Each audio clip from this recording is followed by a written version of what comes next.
এই অট্টালিকা শহরের ফুসফুস বললেও ভুল বলা হবে না, কেননা এই শহরের যে সমস্ত বড় বড় দালানগুলো তৈরি হচ্ছে সেগুলো তৈরি করতে গিয়ে প্রতিনিয়ত আমরা গাছ কেটে ফেলছি। এর কারণে আমাদের দেখা যাবে যে একটা সময় এই শহরে বসবাসের জন্য অক্সিজেনের সংকট হয়ে দাঁড়াবে।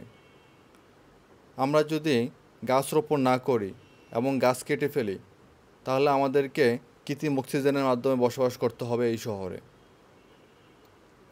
এই রমনা পার্ক বাংলাদেশের ঢাকা শহরের রমনা এলাকা অবস্থিত একটি উদ্যান। এখানেই প্রতি বছর পহেলা বৈশাখে অনুষ্ঠান হয়ে থাকে। এটি রাজধানীবাসীর প্রাতঃভ্রমণের মূল কেন্দ্র।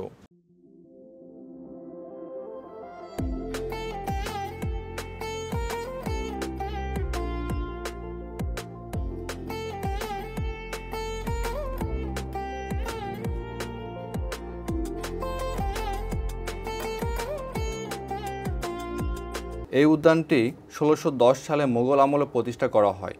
সেই সময়ে রমনার পরিসীমা ছিল বিশাল এলাকা জুড়ে। মোগলরাই রমনার নামকরণ করেন। পুরানো হাইকোর্ট ভবন থেকে পূর্বের সড়ক ভবন পর্যন্ত মোগলরা বাগান তৈরি করেছিলেন, কিন্তু পরবর্তীতে কোম্পানি আমলে এই এলাকা জঙ্গলে পরিণত হয়। পরবর্তীতে ১৮২৫ সাল থেকে ব্রিটিশ কালেক্টর ডাইজের সময় ঢাকা নগর উন্নয়নের জন্য বিভিন্ন পদক্ষেপ গ্রহণ করা হয়, যার অন্যতম ছিল রমনা এলাকার উন্নয়ন। এই সময় এলাকার একটি অংশ ঘেরাও করে ঘোড়দৌড় বা রেসকোর্সের ব্যবস্থা করা হয়েছিল, আর অন্য অংশটিকে রমনা গ্রিন নাম দিয়ে যাত্রা শুরু করে আজকে রমনা পার্ক। এই সময় ঢাকা নবাব পরিবার এখানে একটি রাজকীয় বাগান তৈরি করেন, যার নাম দেওয়া হয় শাহবাগ। তখন পার্কের আয়তন ছিল প্রায় ৮৯ একর। এই সময় ঢাকা নবাবরা এখানে একটি চিড়িয়াখানাও গড়ে তোলেন। ১৯ শতকে ব্রিটিশ শাসক এবং ঢাকা নবাবদের সহায়তায় এটির উন্নয়ন সাধন করা হয়। ঢাকা শহরের নিসর্গ পরিকল্পনার কাজ শুরু হয়েছিল ১৯০৮ সালে।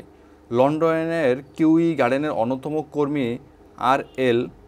প্রাউডলকের তত্ত্বাবধানে শহরের সেই নিসর্গ পরিকল্পনার ফল ছিল এই রমনা পার্ক।